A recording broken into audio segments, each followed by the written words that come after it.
Hi, everyone. In this guide, we will be going over how to assess your organization's data asset risk.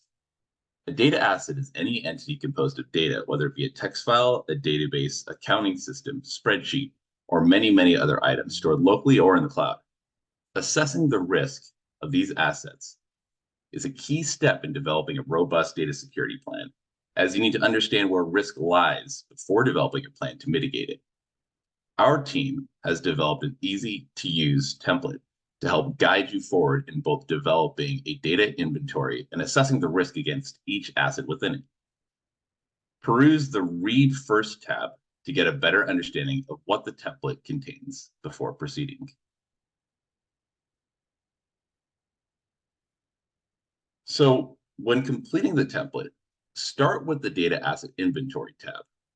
Here, you'll need to first put together a list of data assets. Now, oftentimes we see people deliberate over and over with their teams to attempt to develop a comprehensive list. We do not recommend this. Instead, think of assets that are either critical to your organization and or consistently used, and start with these. It's better to start somewhere than overthink it. So after putting together your list, you are now ready to fill out the rest of the columns in the tab, focusing on those in the foundational documentation section. For an example, we used a grant and funding opportunity tracker spreadsheet, which many nonprofits will be accustomed to seeing. You can then follow it along to see how a filled in row looks. A key point to note is that while we find all the cells useful to fill in, some may find inputting information into the technical detail cells either challenging or cumbersome. If that is the case, feel free to leave these blank so as to move forward. You can always come back and finish them at a later time if needed.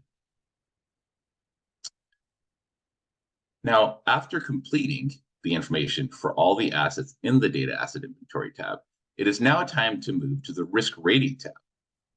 In this tab, the data asset list should populate your list automatically. Columns B, C, and D are all requesting information on the asset to document the sensitivity of the content within in regards to the business, community served, and other key stakeholders. The idea is to understand what the impact of a breach might be given these sensitivities. So a key concept mentioned here is in column C, is personally identifiable information, or PII, which is information that either separately or combined can be used to identify a single specific person. So for example, PII can be social security numbers, email addresses, names, or others, or can be a combination, such as a person's name and ethnicity in a small town where he or she is the only person with that combination in the town.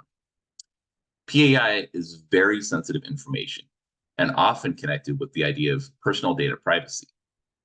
Moving on, column E is focused on the applicable regulations, which may or may not be known.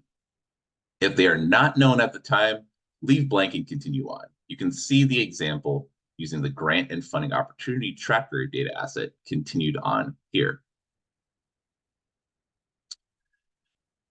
So to fill out columns F, G, and H in that same risk rating tab, you will need to move to the risk rating guide tab to ensure an appropriate understanding of confidentiality, integrity, and availability in regards to a data asset.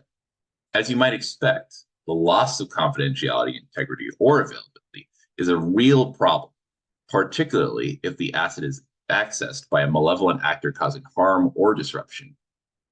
Please read the descriptions of low, medium, and high impact in relation to each to accurately fill out the risk rating tab, columns F, G, and H.